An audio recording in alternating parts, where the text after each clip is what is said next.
Ancient people did something that sounds simple, but it changed the entire future of human life. They learned how to move water, not just collect it, not just wait for rain, move it. That one idea, irrigation, was one of the biggest steps from survival into civilization. Because before irrigation, farming was basically a gamble. You planted seeds and hoped the sky cooperated. If rain came on time, you survived. If it didn't, your crops failed. And when crops failed, everything else collapsed with them.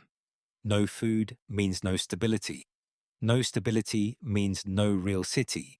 No city means no empire. So the problem ancient people were trying to solve was not small at all. It was life or death. And the solution they found was incredibly smart. They dug channels, they carved trenches, they redirected rivers, they created systems that moved water from where it existed to where it was needed. That sounds normal to us now, but back then, it was revolutionary. Because irrigation turned farming from something passive into something controlled. And once humans could control food production, they could do something they had never really done before. They could settle. That changed everything. When you no longer had to keep moving around chasing food, you could stay in one place. And when you stayed in one place, you could build better homes. You could store food. You could protect land. You could organize workers. You could grow a community.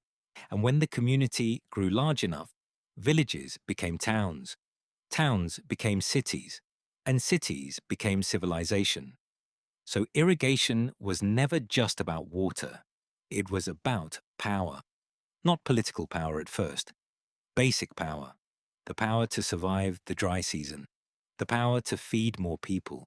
The power to plan ahead. The power to stop depending on luck. That's why irrigation matters so much in human history.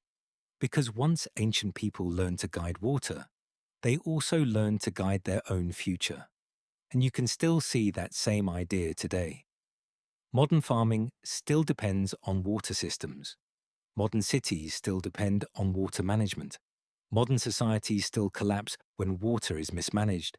So in a way, the ancient people who built irrigation systems were not just digging channels, they were designing the backbone of civilization.